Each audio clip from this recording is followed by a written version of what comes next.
રેગિંગનું જે પાપ છે એ આ સ્ક્વોડ રોકી શકતી નથી.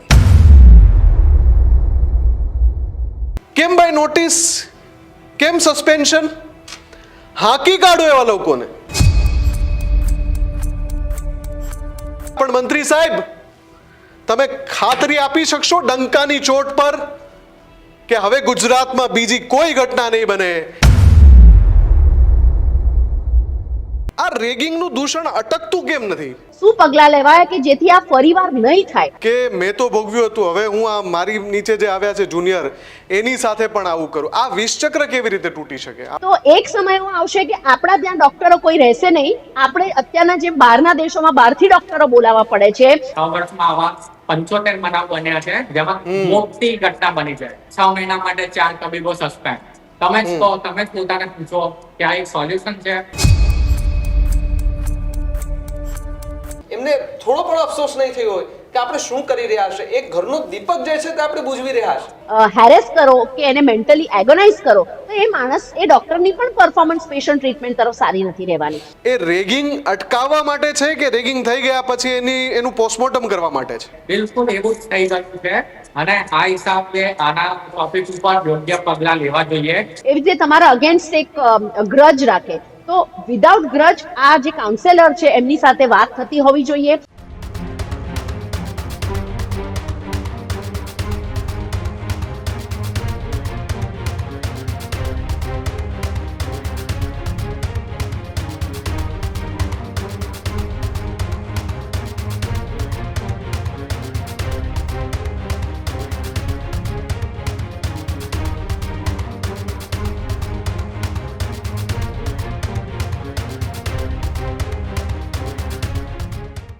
નમસ્કાર, આપ જોઈ રહ્યા છો ન્યૂઝરૂમ ગુજરાત. ગર્જનાદ સાથે હું છું મુફદ્દલ કપાસી અને હું છું ભાવિક. આજના ગર્જનાદમાં વાત કરવી છે આ રેગિંગની ઘટના ક્યારે રોકાશે.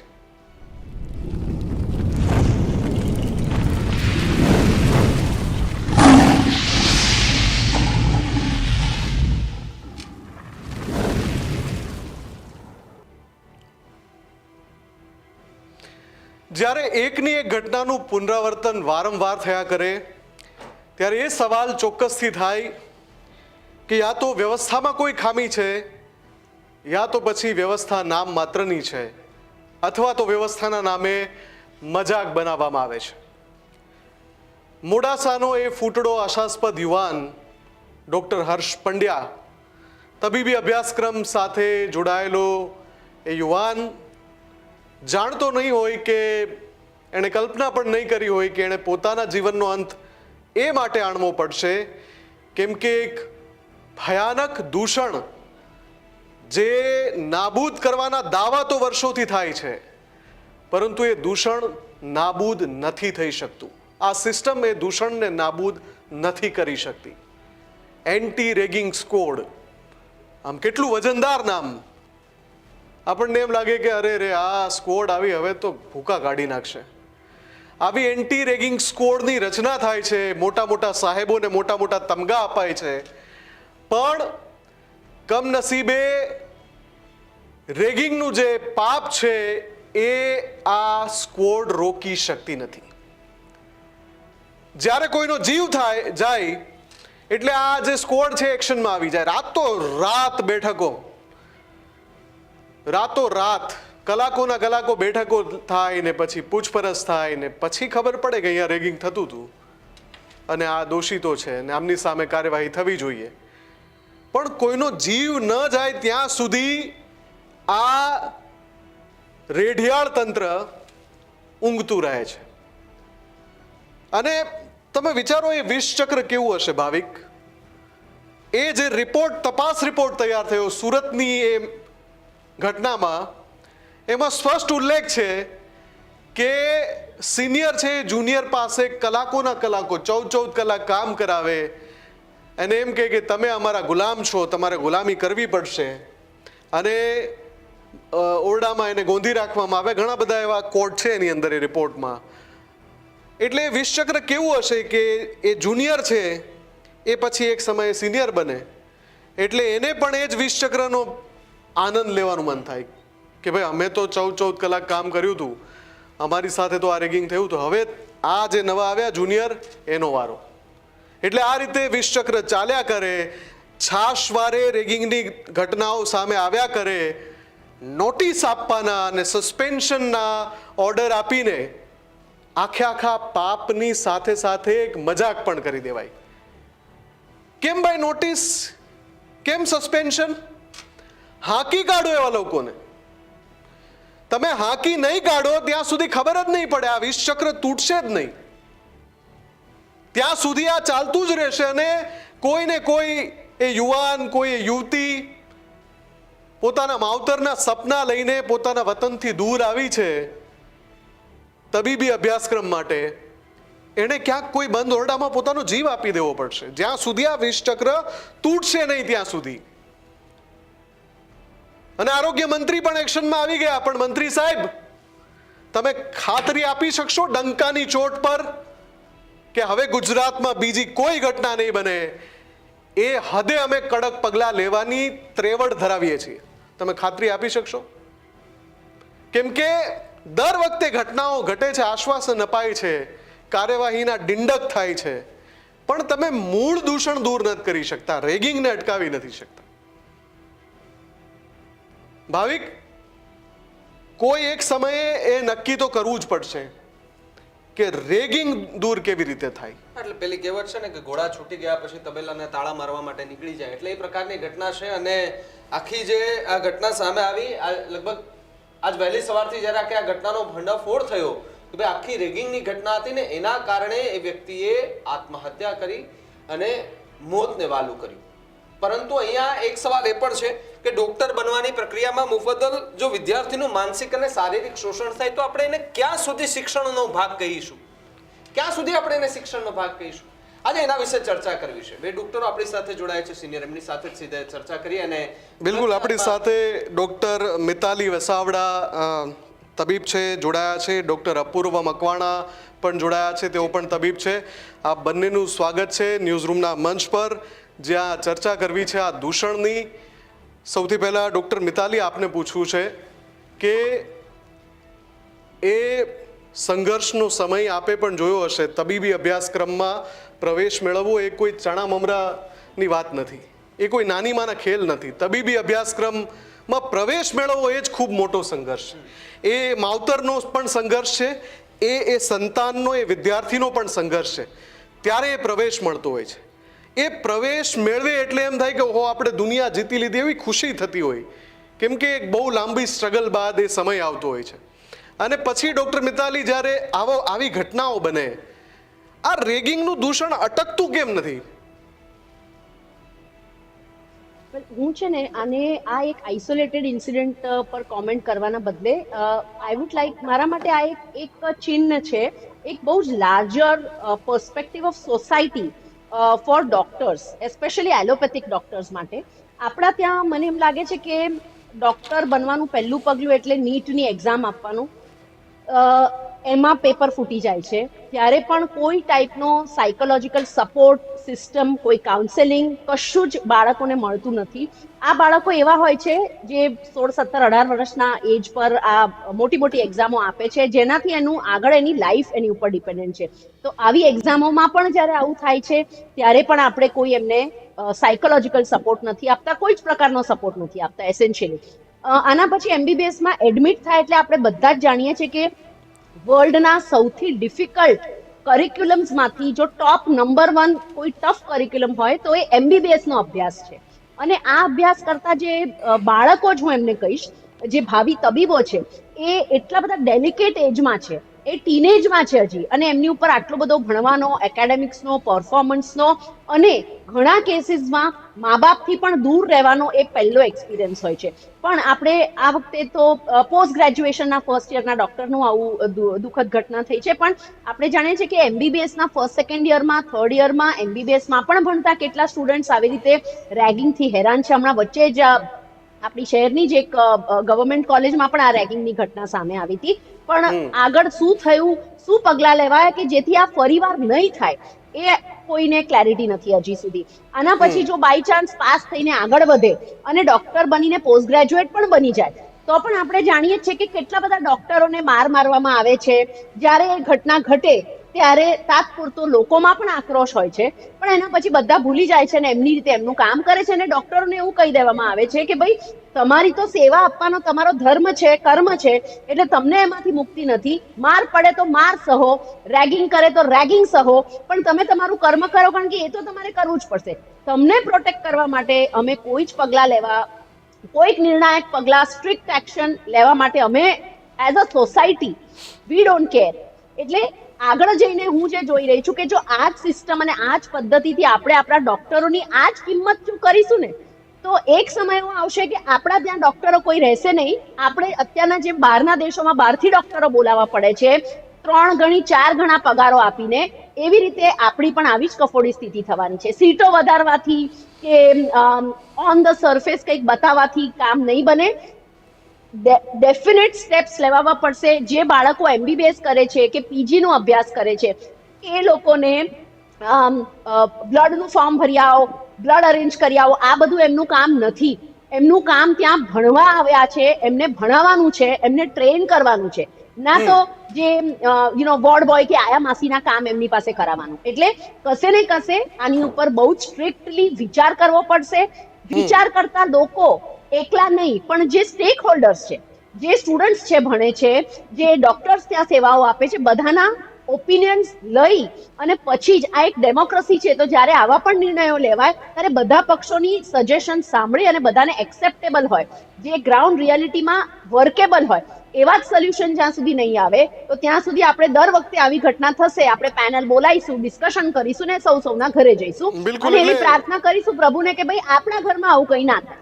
બિલકુલ, એટલે નક્કર નિવારણ આવવું જોઈએ. ડૉક્ટર અપૂર્વા, મને એવું લાગે છે કે આ એક વિષચક્ર છે. જે જુનિયર તબીબ છે એ જે પીડા ભોગવીને સિનિયર બને, પછી એના માનસમાં એ વસ્તુ આવી જાય છે કે મેં તો ભોગવ્યું હતું, હવે હું આ મારી નીચે જે આવ્યા છે જુનિયર, એની સાથે પણ આવું કરું. આ વિષચક્ર કેવી રીતે તૂટી શકે? આપને શું લાગે છે? બહુ સરસ વર્ડ તમે યુઝ કર્યો, વિષચક્ર. અને એકચ્યુઅલીમાં વિષચક્ર છે કે બહુ જ લોકો ને એ લોકોને ટ્રેનિંગ જ એ રીતે આપવામાં આવે છે કે તમારે બી આવશે જુનિયર્સ, તમે કરજો, અત્યારે અમારો ટાઈમ છે, તમારો ટાઈમ બી આવશે. અને હોય છે કે એ લોકો બી એવી મેન્ટાલિટી રાખે છે કે હા હવે આપણો ટાઈમ આવ્યો, હવે આ જ કરો. તો આ એક વિષચક્ર છે રિયલી. અને છેલ્લા 6 વર્ષનો તમે ડેટા જોશો, ગૂગલ કરો, ગમે તે કરો, AI યુઝ કરો, છેલ્લા 6 વર્ષમાં આવા 75 બનાવ બન્યા છે જેમાં મોટી ઘટના બની છે.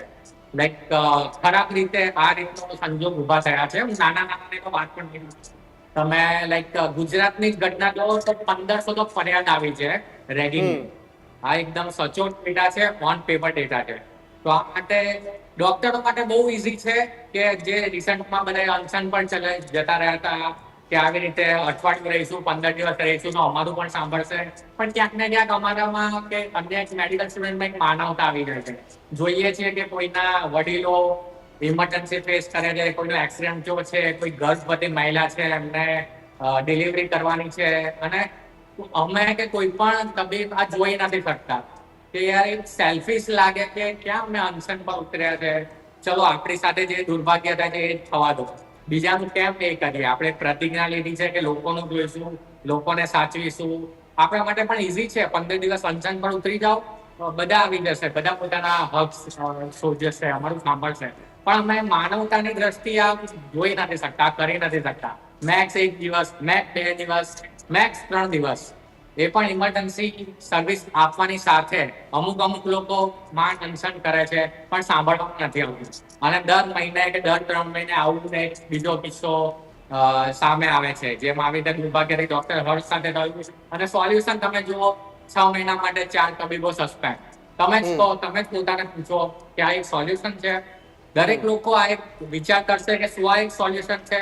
તમારા ઘરની દીકરી કે તમારા ઘરના દીકરા સાથે આ થશે. હું ખાલી મેડિકલ પ્રોફેશનની વાત નથી કરતો, કોઈ પણ પ્રોફેશનને તમે પકડી લો, ભણતર એટલું જ ચેલેન્જિંગ છે, એટલી જ કોમ્પિટિશન છે, અને આ રેગિંગ છે કોમન સમસ્યા છે જેના પર સરકારે વિચાર કરવો જોઈએ અને સ્ટ્રિક્ટ એક્શન લેવા જોઈએ.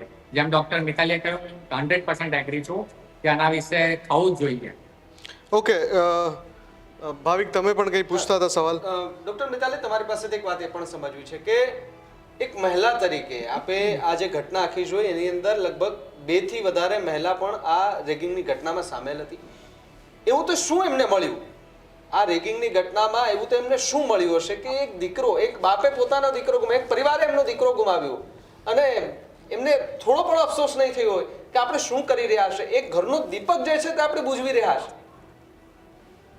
કરેક્ટ ના, એ સાવ સાચી વાત છે. અને આમાં હું એવું કહીશ કે મહિલા કે પુરુષ એનાથી કોઈ જ ફરક નથી પડતો.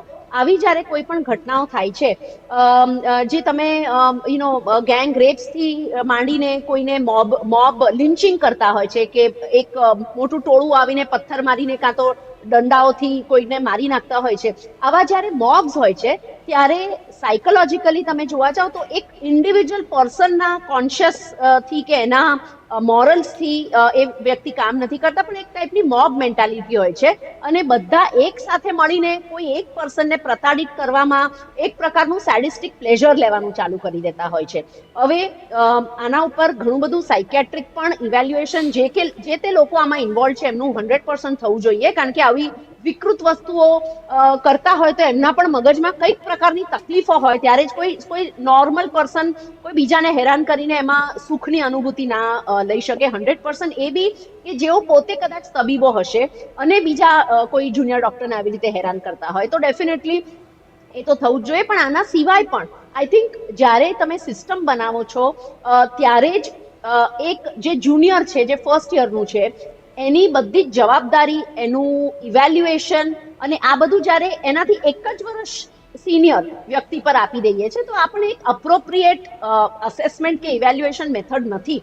જે 3 વર્ષના સ્ટુડન્ટ્સ છે કે રેસિડેન્ટ્સ છે એ ત્રણેય એમની રીતે એમના પડાવ પ્રમાણે ભણી રહ્યા છે, એટલે જે ઇવેલ્યુએશન છે એમનો એક મેન્ટર આપવો જોઈએ જેથી કરીને કોઈ બીજાની ઉપર એ શીખવાડે અને તમે શીખો એવી રીતે તમે ડિપેન્ડન્ટ ના હોવા જોઈએ.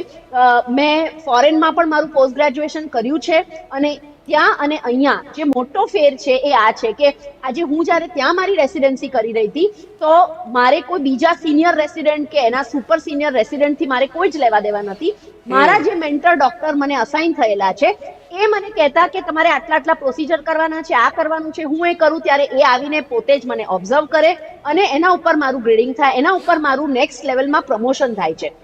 અચ્છા, હવે આમાં પણ જો મને મારા એ મેન્ટર સાથે કોઈ ઇશ્યુઝ છે તો એને પણ હું કમ્પ્લેન કરી શકું અને મારા મેન્ટરને પણ ચેન્જ કરી શકું. એટલે કોઈ એક મેન્ટર તમને હેરાન કરતું હોય તો એ પણ ત્યાં પ્રોબ્લેમ નથી. એના સિવાય તમે યુકે નો અગર ટાઈમ એક્ઝામ્પલ લઈ લો તો યુકેમાં અને આખા યુરોપમાં એક EWTD કરીને એસોસિએશન ઓર્ગેનાઇઝેશન છે જેને કહેવાય છે યુરોપિયન ટાઈમ નું જે મેનેજમેન્ટ છે.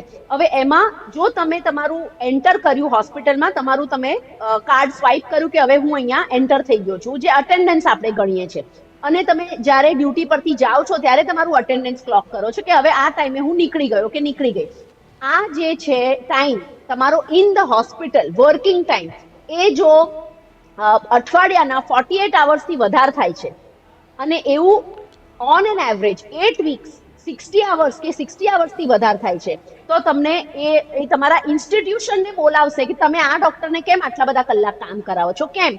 કારણ કે ડોક્ટર જે છે, જે ટ્રેનીઝ હોય કે પોતે મોટા ડોક્ટર હોય, એ બધાની પણ એક ફિઝિકલ લિમિટ છે, મેન્ટલ લિમિટ છે. એની આગળ તમે એને જો હેરેસ કરો કે એને મેન્ટલી એગોનાઇઝ કરો તો એ માણસ, એ ડોક્ટરની પણ પરફોર્મન્સ પેશન્ટ ટ્રીટમેન્ટ તરફ સારી નથી રહેવાની. એટલે એ લોકોએ આટલા બધા સ્ટ્રિક્ટ રૂલ્સ કર્યા છે કે જો ડોક્ટરને વધારે ટાઈમ આવર્સ કરે ને તો એ ઇન્સ્ટિટ્યુશનની ઉપર ટીકા કરવામાં આવે છે. તો આપણે કેમ નહીં આવું કરીએ? ઓકે ડોક્ટર મિતાલી, પેશન્ટને પણ રિસ્કમાં મૂકીએ છીએ. જી, મારે એની સાથે આપને બંનેને સવાલ પૂછવો છે. પહેલા ડોક્ટર અપૂર્વને પૂછી લઉં કે આ એન્ટી રેગિંગ સ્ક્વોડ, દર વખતે હું એ નામ સાંભળું છું, એની કાર્યપ્રણાલી તમને વધારે ખબર હશે કે એન્ટી રેગિંગ સ્ક્વોડ કઈ રીતે કામ કરે છે. ડોક્ટર અપૂર્વ, શું આ જે સ્ક્વોડ છે એ રેગિંગ અટકાવવા માટે છે કે રેગિંગ થઈ ગયા પછી એનું પોસ્ટમોર્ટમ કરવા માટે છે? બહુ જ સારો ક્વેશ્ચન છે. એકચ્યુઅલી અહીંયા એક સમિતિ ડેફિનેટલી બનાવી છે સુપ્રીમ કોર્ટે, યુજીસી, જેના યુનિવર્સિટી ગ્રાન્ટ કમિશન કહેવાય છે, એમણે આ રીતે એન્ટી રેગિંગ માટેની સ્ક્વોડ બનાવી છે. પણ એમનું કામ ત્યાં સુધી જ સીમિત બન્યું છે એવું અમને લાગે છે કે બસ કોઈ પણ કોલેજ હોય કોઈ પણ યુનિવર્સિટી હોય બહાર એન્ટ્રી ગેટ ઉપર નિયમો લખી દો, કોઈ પણ તમારું શોષણ કરે, કોઈ પણ તમને હેરાન કરે, આ નંબર ઉપર કોલ કરો. એમણે કોલ સેન્ટર્સ રાખી દીધા છે કે કોઈ પણ આવે તો એમની કમ્પ્લેન કરો, પણ આ બધી પ્રોસેસ સુધી લોકો પહોંચતા જ નથી. મતલબ કોણ એવી રીતે નંબર યાદ રાખે, નંબર સેવ કરે, કમ્પ્લેન કરે, અને આ બધું આ બધાની ઉપર થયા કરે છે કે ક્યારે રેગિંગ થઈ ગયું, ક્યારે માણસ ફ્રસ્ટ્રેટ થઈ ગયો, એટલે આ ક્યારે ડોક્ટર એ અપૂર્વ આ stage પર હોય તો છે એવું કે થયું કે આર્કોલોજીકલ સર્વે ઓફ ઇન્ડિયા છે ASI, તમે કોઈ હેરિટેજ બિલ્ડિંગ પાસે જાઓ તો તમને ત્યાં એક બોર્ડ મળે કે આમાં તમને એવું લાગે કે કંઈ સમસ્યા છે તો અહીંયા સંપર્ક કરો. પણ હાલત આપણે જોતા હોય કે આપણને એમ થાય કે યાર આપણો ઐતિહાસિક વારસો છે, ધરોહર છે, લોકો એને નષ્ટ કરી રહ્યા છે, ASI ને કંઈ પડી નથી હોતી. આ એન્ટી રેગિંગ સ્કોડનું એવું જ થઈ ગયું છે ડોક્ટર અપૂર્વ? યસ, બિલકુલ તમે સાચું કીધું કે બિલકુલ એવું જ થઈ ગયું છે, અને આ હિસાબે આના ટોપિક ઉપર યોગ્ય પગલાં લેવા જોઈએ. મારા ખ્યાલથી આ વસ્તુ બહુ જ જુનિયર લેવલથી એપ્લાય થવું જોઈએ. લાઈક સ્કૂલમાં તમે ટીચ કરાવો કે રેગિંગ શું હોય છે, સ્કૂલમાં કોલેજમાં આ બધી વસ્તુ ઉપર એજ્યુકેશન નથી અપાતું કે તમારે રાઇટ શું છે, લો શું કહે છે, તમને કોને રીચ કરવાનું, આ બધી વસ્તુઓથી લોકો દૂર ભાગતા હોય છે અને એટલું મહત્વ નથી આપતા. આના લીધે બધા સ્ટુડન્ટ છે એ લોકો પીડાય છે, એ લોકો બધું સહન કરે છે, અને ફાઇનલી એ લોકો જયારે એ સ્ટેજ પર હોય છે કે હું સુસાઇડ કરી લઉં, હું ડિપ્રેસ થઈ ગયો છું, મારી મેન્ટલ હેલ્થ ખરાબ છે, અને કોઈને સૂચનું નથી કે શું પગલાં લેવા જોઈએ, શું લો કહે છે, શું સ્ક્વોડ કહે છે. તો આ બધી વસ્તુ વચ્ચે બહુ જ એક મોટો ગેપ છે જેને દૂર કરવો જોઈએ ગવર્મેન્ટ.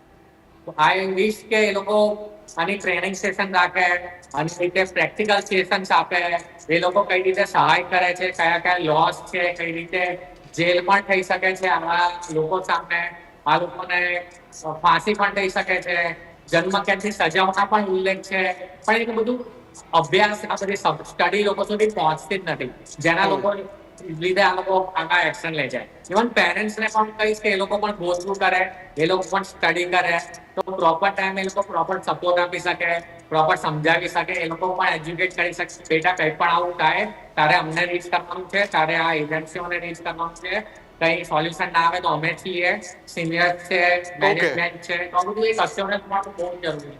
પણ ડોક્ટર આજકાલ એવું થઈ મિતાલી, ગયું છે કે બિલકુલ. સિનિયર છે, મેનેજમેન્ટ છે. જી ડોક્ટર અપૂર્વ, ખૂબ સરસ વાત કરી આપે, અને આ વાત હું એવું માનું છું કે આ ફિલ્ડની અંદર જેટલા પણ દિગ્ગજ તબીબો છે કદાચ એ બધા જ જાણે છે, અને આ સિસ્ટમની અંદર જેમની મોટી જવાબદારી છે એ પણ જાણે છે, પણ ખબર નહીં કેમ કરવા નથી માગતા. ડોક્ટર મિતાલી, મારો પણ આપને પણ એ જ સવાલ છે કે એન્ટી રેગિંગ સ્કોડ યા તો એ નિષ્ફળ છે તો પછી એ હટાવી દો અને કોઈ નવી વ્યવસ્થા ઊભી કરો, જેવી રીતે આપ વિદેશની જે વ્યવસ્થાઓ છે એના ઉદાહરણ આપી રહ્યા છો. રેગિંગ અટકાવવા માટે આપને શું લાગે છે? ડોક્ટર અપૂર્વ કહે છે કે પહેલેથી એ તમે શાળાઓમાં તે શીખવાડી દો, એના વિશે જાગૃતિ લાવો. આપના મતે શું હોવું જોઈએ? આઈ થિંક જે તે ઇન્સ્ટિટ્યૂટ છે એના જે પણ વડા અને પ્રમુખ છે, જે મેડિકલ સુપ્રિન્ટેન્ડન્ટ છે, લેટ્સ સે કોઈ હોસ્પિટલના ગાયનેક છે તો એમના જે હેડ ઓફ ડિપાર્ટમેન્ટ છે, અને યુનિટ હેડ્સ છે, દરેક ડિપાર્ટમેન્ટમાં યુનિટ્સ હોય મોટી ટીચિંગ હોસ્પિટલ્સમાં, તો જે યુનિટ હેડ્સ છે એ લોકો પાસેથી જ આ એક ટ્રેન્ડ બનશે કે ભાઈ કોઈ બી કોઈને, કારણ કે એ લોકો ક્લોઝેસ્ટ હોય છે જે ટ્રેની ડોક્ટર્સ છે એમની સાથે, તો જે એક એટમોસ્ફિયર બને જે બી હોસ્પિટલનું, એ સ્ટુડન્ટ ફ્રેન્ડલી એટમોસ્ફિયર હોવું જોઈએ. અઠવાડિયે કે 15 દિવસે એકવાર દરેક સ્ટુડન્ટને એક કાઉન્સેલર અલોટ થવા જોઈએ કે જેની સાથે એના મન મૂકીને વાત કરી શકે, જેને એમને ખબર છે કે આનાથી હું જજ નહીં થઉં કે ભાઈ હું કમ્પ્લેન કરીશ તો મારી ઉપર. ઘણીવાર કેવું હોય કે એક મેન્ટાલિટી થઈ ગયું કે ભાઈ સિનિયર અગેન્સ્ટ કમ્પ્લેન કરે તો તમને અમુક સર્જરી ના કરવા દે કે અમુક પેશન્ટ ના જોવા દે, તમને ટ્રેન ના કરે સારી રીતે, એવી રીતે તમારા અગેન્સ્ટ એક ગ્રજ રાખે. તો વિધાઉટ ગ્રજ આ જે કાઉન્સેલર છે એમની સાથે વાત થતી હોવી જોઈએ. કાઉન્સેલરે દરેકનો એક રિપોર્ટ સબમિટ કરવો જોઈએ, અને જે પણ એમના જે પ્રમુખ છે, વડા છે જે તે ડિપાર્ટમેન્ટના, એમને મહિને કે દર 2 months આ રિપોર્ટ શેર થવો જોઈએ, જેથી કરીને એ ધ્યાન રાખી શકે કે કેવી રીતે આ ચાલી રહ્યું છે. એના સિવાય દરેક સ્ટુડન્ટ ત્યાં ખાલી ને ખાલી ભણવા જાય છે, કોઈના વાંકા બીજા કામ કરવા નથી જતા. આ વસ્તુ ક્લેરિટી હોવી જોઈએ. અને હું તો કહીશ કે કદાચ પોલીસ સ્ટેશન સુધી પણ એને રાઉન્ડ ના કરવા જોઈએ. જે પણ સ્ટુડન્ટ રેગિંગ કરે છે અને એવું ખબર પડે છે મેડિકલ ફિલ્ડમાં સ્પેશિયલી, તો એમનું મેડિકલ કાઉન્સિલે આગળ લાયસન્સ રદ કરી દેવું જોઈએ, કાં તો એમને એમના કોર્સમાંથી ઇનડેફિનેટલી લાઈફ ટાઈમ એમને કાઢી મૂકવા જોઈએ. જો આ વસ્તુ ચાલુ થઈ જશે તો દરેક પર્સનને પોલીસની પણ પાસે જવાની જરૂર નહીં પડે. મેડિકલ કાઉન્સિલ પાસે જ એક કેટલો મોટો રાઈટ છે કે કોઈ પણ ડોક્ટર જો આવું ગેરવર્તન કરી રહ્યું છે એના પોતાના જ કલીગ સાથે, જો એનું લાયસન્સ લાઈફ ટાઈમ માટે રદ થઈ જશે તો કોઈ બીજો ડોક્ટર ક્યારે આવી વસ્તુ કરવામાં વિચાર પણ નહીં કરે, કારણ કે દરેક ડોક્ટરને એનું પ્રેક્ટિસ કરવી છે. હવે તમે એ હક લઈ લેશો આવી વસ્તુ માટે તો 100% આ વસ્તુના આંકડા ઓછા થઈ જ જશે. પણ ડોક્ટર મિતાલી, એક વાત એ પણ સમજવી છે કે જો કોઈ પીડિત હોય, એ વ્યક્તિ છે, એમની ફરિયાદ લેવા માટે દુર્ઘટનાની રાહ કેમ જોવી પડે છે દર વખતે? ના, એટલે જ મેં સૌથી પહેલા શું કીધું કે દરેક પર્સન માટે કાઉન્સેલર હોવા જોઈએ, કે દરેક 10 સ્ટુડન્ટ કે 15 સ્ટુડન્ટનો એક કાઉન્સેલર હોવું જોઈએ, જેથી કરીને કાઉન્સેલર છે ને એમની મનોસ્થિતિ એડવાન્સમાં જાણી લેશે. એમને કોઈ ટાઈપનું પ્રેશર છે, કઈ ડિપ્રેશન છે, કઈક વસ્તુથી તકલીફ છે, તો એ કાઉન્સેલર સાથે વન ઓન પ્રાઇવેટ મીટિંગ કરીને આ વસ્તુ ફોરેનમાં રૂટીનલી છે. ઓક્યુપેશનલ હેલ્થ, તમારી મેન્ટલ ફિઝિકલ કન્ડિશન જોવા માટેના દરેક ડોક્ટરના માટે અલોટેડ, ઇન્ક્લુડિંગ સિનિયર ડોક્ટર્સ માટે પણ આ સેવાઓ અવેલેબલ છે.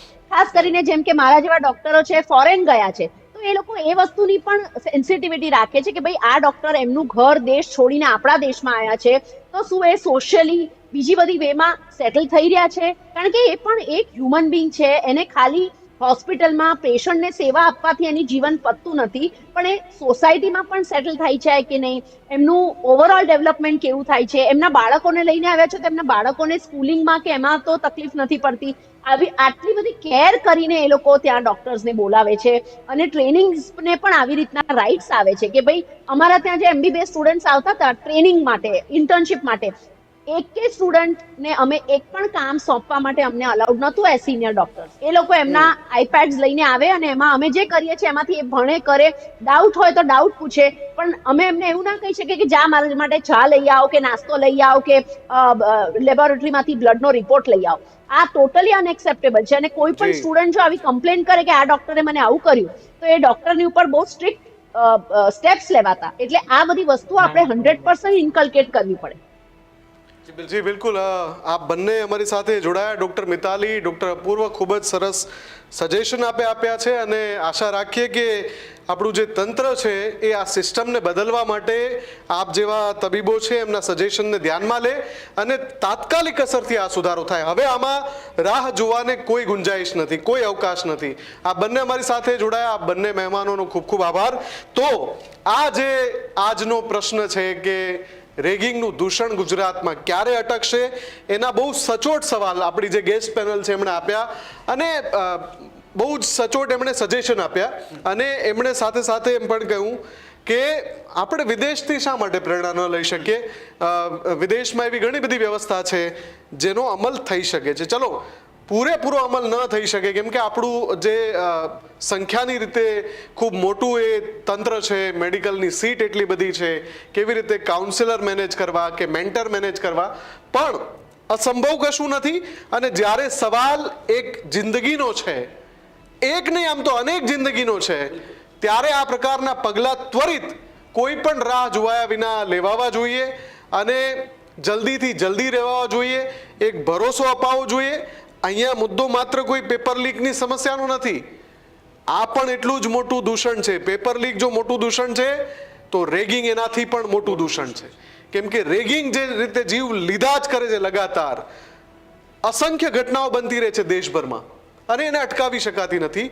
એટલે એને અટકાવવાનો આ સમય છે. બિલકુલથી જ. અને મુબદ્દલ એક વાત એ પણ કે ડોક્ટરની તૈયારી કરવા જવી અને પછી ન્યા જો આવી રેગિંગની ઘટનાઓ બધી બને તો પછી આ દર્દીની સેવા કરશે આ બધા, આ દર્દીની સારવાર કરશે આ બધા, એ પણ એક સવાલ અહીંયા ઊભો થઈ રહ્યો છે. ને આખી ઘટના એ આખું ગુજરાતને હચમચાવ્યું છે. જે હર્ષ પંડ્યા કે જેમણે એ આપઘાત કર્યો અને ખોટું પગલું ભર્યું એમણે, એ જો કદાચ કોઈને પણ વાત કરી હોત તો હજુ આનું સોલ્યુશન આવત નીકળત. પરંતુ એટલો માનસિક ટોર્ચર એ વ્યક્તિ થયો હશે કે એમને છેલ્લે એમનું મોત દેખાયું, એ વસ્તુ દેખાય કે હવે મારે નથી જીવવું, હવે મારું પૂરું થઈ ગયું છે, પગથિયું ભૂલી ગયો છો હવે બધું. આટલી હદે એમને હેરાન કરવામાં આવે અને ત્યારબાદ એ જો ખોટું પગલું ભરે, આજે પરિવાર નોંધારો બની ગયો છે, એ પરિવારના આંસુ કોણ જોવા આવશે? ભલે આરોગ્ય મંત્રીએ કહ્યું છે કે કાર્યવાહી થશે અને 24 કલાકમાં જે પણ કંઈ કાર્યવાહી થઈ છે, પણ આવી ઘટનાઓ જ હવે ન બને એવો આપણે પ્રયાસ કરીએ તો એક એવો જ કાયદો બેસાડી દે કે જો કોઈ પણ આવા ઘટનામાં સંડોવાયેલા નીકળે તો એમના પર ત્વરિત કાર્યવાહી થાય અને એવી કાર્યવાહી થાય કે જે બીજા સ્ટુડન્ટો ત્યાં ભણવા માટે આવે છે, જે ડોક્ટરની ડિગ્રી લેવા માટે આવે છે, એને ખબર પણ ન પડવી જોઈએ કે ભાઈ રેગિંગ એટલે શું. અહીંયા બધા એક સમાન, કોણ મોટો કોણ નાનો કંઈ ખબર જ નહીં, બધાને એક સમાન, કારણ કે બધા ડોક્ટર છે, ભગવાનનું સ્વરૂપ માને છે. પણ અહીંયા આવી ઘટના બને છે ત્યારે સ્વાભાવિક છે મુફદ્દલ, સવાલ જે છે તે ઊભો થાય છે. બિલકુલ, અને એટલા માટે જરૂરી છે એક્શન લેવાની, ગ્રાઉન્ડ ઝીરો પર એક્શન લેવાની, જ્યાં જ્યાં ત્રુટિ છે એ પૂરી કરવાની અને આ ત્રુટિ કેવી રીતે દૂર કરી શકાય, મેડિકલ જે શિક્ષણ છે એને કેવી રીતે સુધારો કરી શકાય, રેગિંગને કેવી રીતે હટાવી શકાય, એના અંગે આપના વિચારો કમેન્ટ કરીને ચોક્કસથી જણાવજો. અને અમારી વિશેષ રજૂઆતમાં અત્યારે બસ આટલું જ. આપ જોતા રહો ન્યૂઝરૂમ ગુજરાત. નમસ્કાર.